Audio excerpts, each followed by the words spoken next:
Thank you.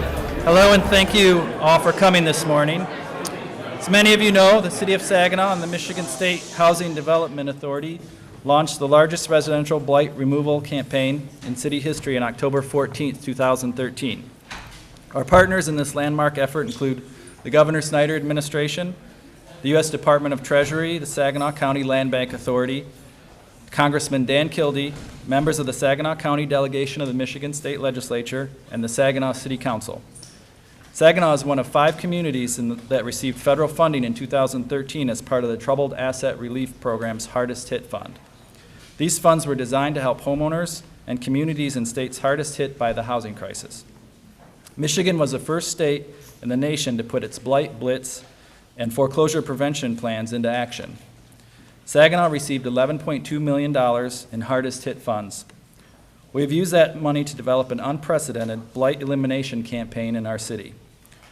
Earlier this year, a federal inspector general report said the U.S. Treasury Department should take steps to set goals and measure performances of the hardest hit funds. We believe the City of Saginaw is one of the first, if not the first, communities in the United States to accept that challenge. We commissioned an analysis by researchers at Saginaw Valley State University to determine the impact of Saginaw's utilization of hardest hit funds. This effort was led by Dr. Andrew Miller, who is an assistant professor in the Department of Geography at Saginaw Valley State University. Dr. Miller's research shows Saginaw had 1,800 blighted, foreclosed, or abandoned homes in 2013. Our goal in 2013 was to reduce that total by half. The findings we are releasing this morning show our Blight Blitz campaign will have eliminated at least 900 of those neighborhood eyesores by the end of this year. Over that same time span, we stepped up our law enforcement efforts. We partnered with the Governor Snyder administration and the Michigan legislature to add more Michigan State Police troopers to patrol our streets. Our goal was to improve public safety and enhance the quality of life for our city's residents. The findings we are releasing this morning from the Saginaw Valley State University analysis show major crimes in the city of Saginaw are now at a 10-year low. Here to tell us more is Saginaw Mayor Dennis Browning. So I'm very honored to be here today. The new findings being released today by the city of Saginaw show that during the past decade, major crime has decreased by an astounding 54%.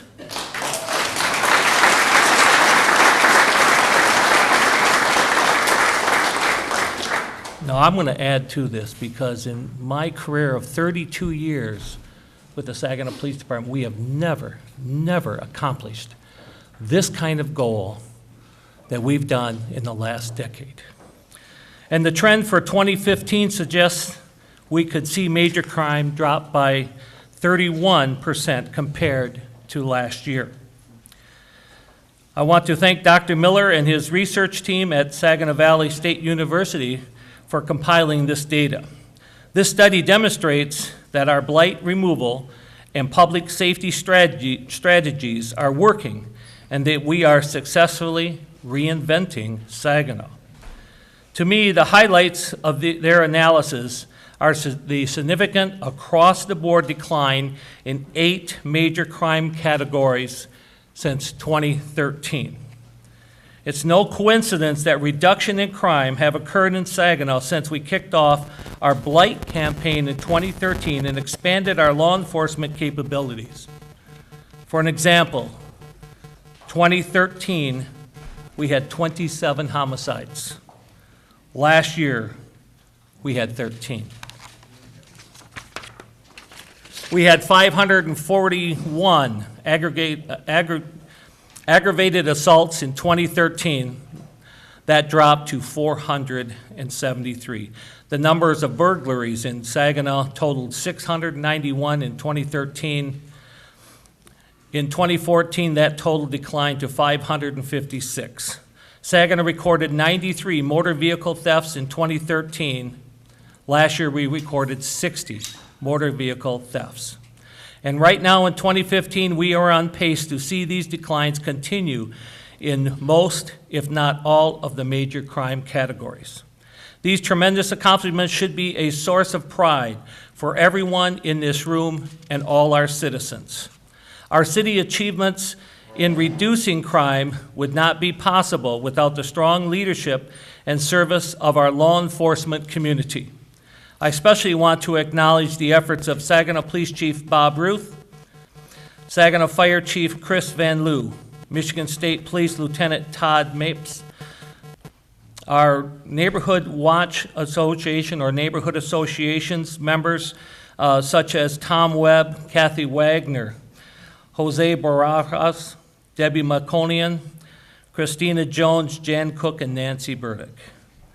City of Saginaw Inspection Division, also known as Scenic, with Scott Crowfoot and Terry Collier. And Saginaw County Land Bank Manager, Tom Miller.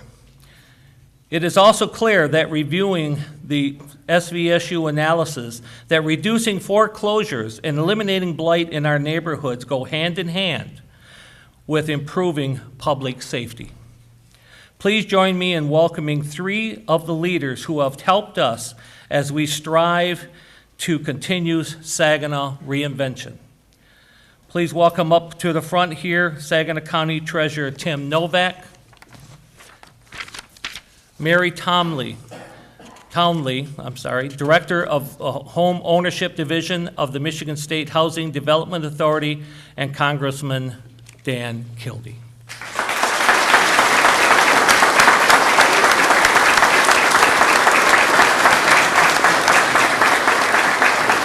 Thank you, Mayor Browning.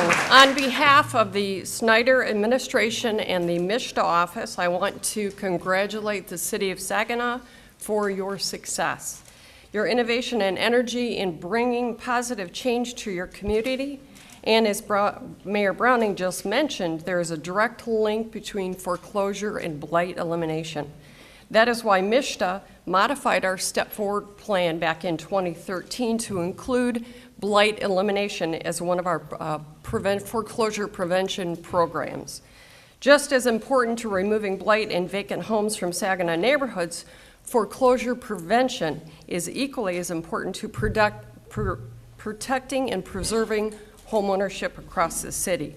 Through April 15th of this year, Step Forward Michigan has provided more than $3.2 million to more than 500 Saginaw households. These are people who suffered from unemployment, underemployment, or hardships through no fault of their own. Of that $3.2 million, Step Forward helped nearly 400 households with $2.5 million in mortgage assistance, and we've helped almost 225 households with a total of $700,000 for delinquent property taxes. We know Step Forward Michigan is helping to reverse foreclosure crisis in Saginaw.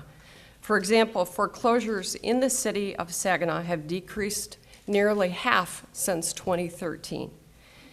If you want to continue the city's momentum, I encourage you all to take a simple step. Please spread the word about the Step Forward program to city residents and for the help that's available through the Step Forward program.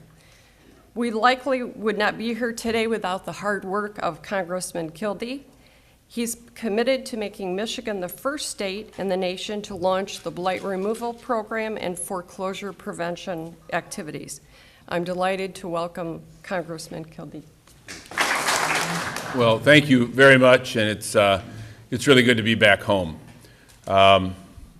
First of all, I wanted to congratulate the City of Saginaw, MISHDA, and Saginaw Valley State University for the partnership that has led to the work that we're celebrating and announcing today. For many of us who have worked on blight elimination for a long time, we just know it intuitively, that taking down empty, abandoned properties, eliminating those reminders of past failure, has a positive influence on the life of the people who live in those communities. We know that intuitively. We see it anecdotally. We talk to the people every day. But it's important that we have information, that we're armed with data that proves the efficacy of this approach and proves what many of us have been fighting to prove for a long time, that when you invest in communities, especially those communities that have experienced some difficulty in transitioning from the old to the new economy, communities that have lost population, for example, Saginaw, my hometown of Flint, being good examples. When we invest in cleaning up those places, there are benefits. And it's not just visual change. It's a change in the community. And in this case, a significant reduction in crime.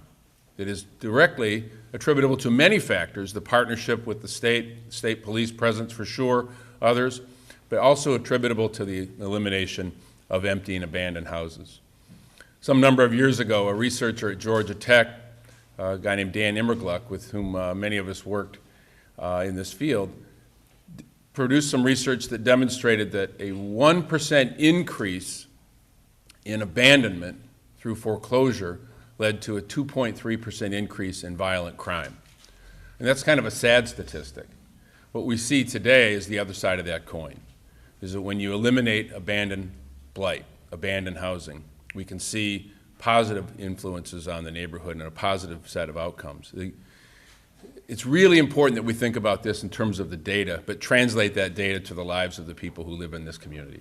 I mean, what does it say to that young person living in a neighborhood if the community allows an empty house to sit across the street from that family home for 5, 10, and 15 years? What does it say about the value of that young person? And what does that mean to the trajectory of the life of that child as they grow up and think about their place in society?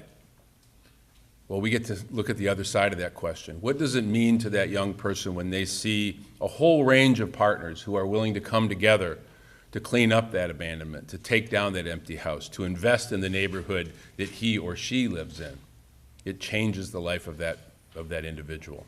And that's what we're really here to celebrate. This is really important work, and it's really important that so many across the spectrum, at the state level, at the university level, the city leadership, the county leadership have come together to invest in your community. It's something that you should be proud of, and that's something that you should celebrate. A key to this initiative is the Saginaw County Land Bank, and I know a little bit about land banks. It's a model that we helped to develop in Flint, and Saginaw was among the first to implement this new strategy. And leading that charge now is a person that I say holds the most important job in government. The job I used to have, county treasurer, is a good friend and a guy who's doing a great job, Tim Novak. Tim.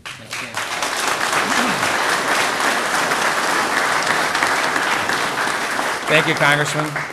So when you deal with abandoned properties and you demolish structural eyesores, you reduce the possibility that other homes will be abandoned. You also help revive struggling neighborhoods. The new analysis we have released today by the City of Saginaw and Saginaw Valley State University shows 3 areas of the city in particular that are better today than they were 3 years ago. The 3 communities are the east side of Saginaw and the Houghton Jones neighborhood along Genesee Street, the Cathedral District just south of St. Mary's Hospital, and the neighborhoods on the southeast side city limits bordered by the River, Washington, and Hess Streets. We've demolished 77 vacant or foreclosed homes so far this year in those areas of the city. We're scheduled to eliminate another 301 eyesore Saginaw properties through the end of 2015. This work will take place primarily in the vicinity of the Holland-Remington corridor, areas around Covenant Healthcare Hospital, and the new CMU Medical Campus, and the Schaefer and Hill neighborhoods. And we know good things will keep happening as abandoned houses come down. Crime will continue to go down, the cost of property insurance for surrounding homeowners will decrease, and property values will go up. I think we can all be hopeful that today's announcement will encourage our citizens to take pride in Saginaw and be a part of Saginaw's reinvention. Now let's have Tim Morales come back up here very quickly for a few last comments. This concludes our press conference for today. Our dignitaries will be happy to stick around for a few minutes to answer any questions that the media may have. And also a reminder that our Reinventing Saginaw Symposium begins at 10 a.m. or as soon as our media completes their interviews. So please stick around and hear more about some of the statistics that we have will be presented in our Reinventing Saginaw Symposium. And once again, thank you for joining us today.